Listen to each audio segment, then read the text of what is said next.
Welcome to this explainer. Today, we're tearing down what is arguably the ultimate technology rivalry.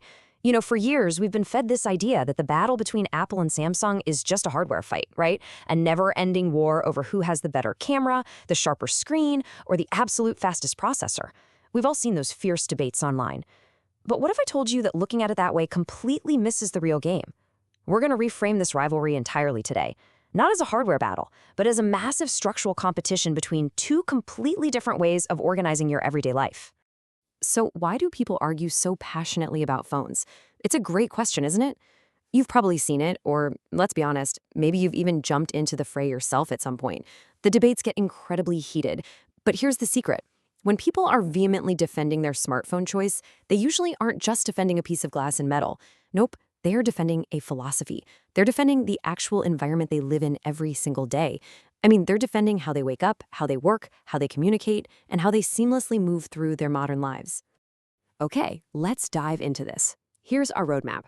First, we'll look at why these devices are more than just phones. Then, understanding the ecosystem. Apple's controlled experience, Samsung's flexible choice, and finally, the real buying decision.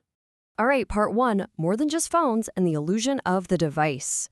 Think about it like this. If Apple and Samsung were just two everyday phone makers, this would be an incredibly simple buying decision. You just look at a spec sheet, pick the highest numbers, and boom, you're done. But they aren't.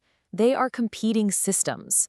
Imagine choosing between two major shopping districts. One is highly curated, where absolutely everything is meticulously designed to fit perfectly together.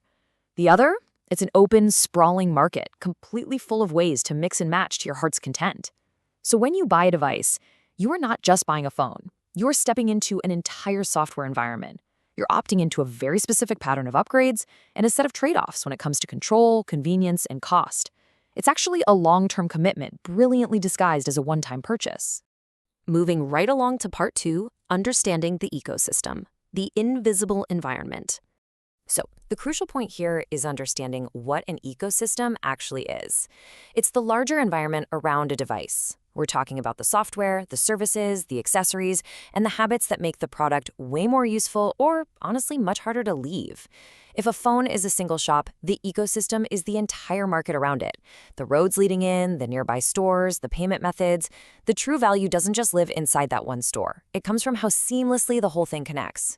Think about your own daily routine for a second. When your wireless headphones instantly sync to your phone without you even pressing a button. Or when you pay for a coffee with just a double tap on your wrist instead of digging out your wallet. That is the ecosystem in action. Apple and Samsung aren't really selling standalone products anymore. They're selling that connected, totally frictionless feeling. And this creates a really fascinating snowball effect. Take a look at this. You think you're just buying a phone, but really, you're opening a gateway into a much larger system. You buy an accessory, and suddenly you're building out a connected network. You download an app, and you're utilizing a service shaped entirely by that platform's rules. What feels like one simple, isolated purchase is actually the beginning of a long-term relationship. Because, individual products can be matched by competitors pretty easily, right? But systems are incredibly hard to copy because they're made up of countless connected choices that basically trap you in the best way possible. The absolute best way to visualize this whole thing is as an iceberg. The phone you hold in your hand, that's just the visible tip. It's shiny, it's what you touch first, and it's what everyone argues about online. But underneath the water is this massive, invisible structure that actually dictates your everyday experience. It's the operating system. It's the cloud backups quietly running in the background, which, let's face it, practically hold your digital life hostage. It's the App Store rules, the earbuds, the smartwatches, tablets, laptops, TVs. It's even the repair services and software updates. All these submerged parts really matter because they're the invisible threads tying all your devices together, like how your watch magically knows exactly which podcast your phone was just playing. Now, the biggest reason ecosystems matter so much is that they remove effort, absolutely. But they also create what we call lock-in. Imagine moving into a house where every single room has the exact same light switches and layout. It's incredibly easy to navigate. It's like living in a highly convenient neighborhood where your grocery store, pharmacy, clinic, and bank are literally right there on your street. Living there is completely effortless. But moving away, man, that means breaking all those perfectly synchronized habits. It means the absolute dread of migrating thousands of photos, resetting all your passwords, rebuying apps, and rebuilding your digital routines from scratch. That friction is exactly what these companies meticulously design for. Leaving just feels incredibly costly. Which brings us to Section 3, Apple. the controlled experience, or coherence by design. So, Apple's fundamental strategy is to make the whole experience feel intentionally designed. They control the hardware, the operating system, the app store, and exactly how all their devices talk to each other. Think of it like a really high-end restaurant. The executive chef decides the menu, the ingredients, and the exact plating for you. You aren't asked to design the meal yourself, you can't substitute the side dishes, and you certainly cannot bring your own wine. Because of this strict control, you get fewer variations and, frankly, significantly less freedom. But in return, you trade that freedom for a guaranteed, frictionless premium experience. Once you learn how to use just one Apple product, all the others feel instantly, almost magically familiar. Now, let's flip the script. Section 4, Samsung. The flexible choice, focusing on adaptability and range. Samsung plays by a completely different set of structural rules. They're not trying to force one single feeling across a rigidly closed system. Nope, their superpower is range. To use our food analogy again, Samsung is the massive, high-quality open market, or maybe a grand sprawling buffet.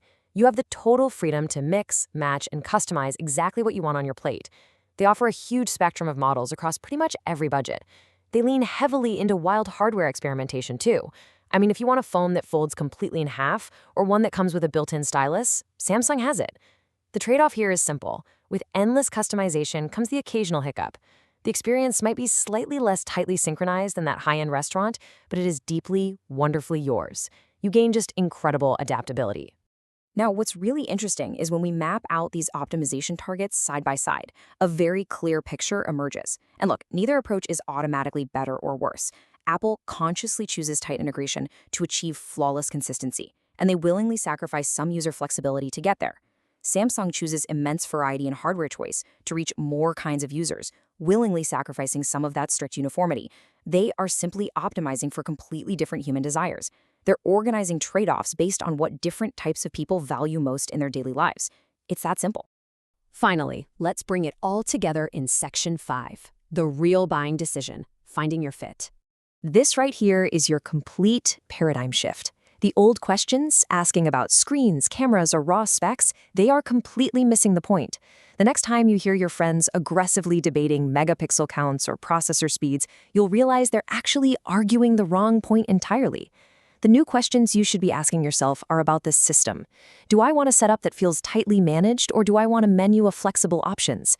Do I value a single smooth experience above all else, or do I want the ultimate freedom to customize? This perfectly explains why two highly intelligent people can look at the exact same brands and come to totally valid yet completely opposite conclusions. So when you see someone aggressively defending their brand online or at a dinner party, realize this one absolutely crucial thing. Loyalty is not only emotional. It is structural. Let that sink in for a second. People stay with a brand because the system they opted into keeps rewarding them in the exact ways they care about most.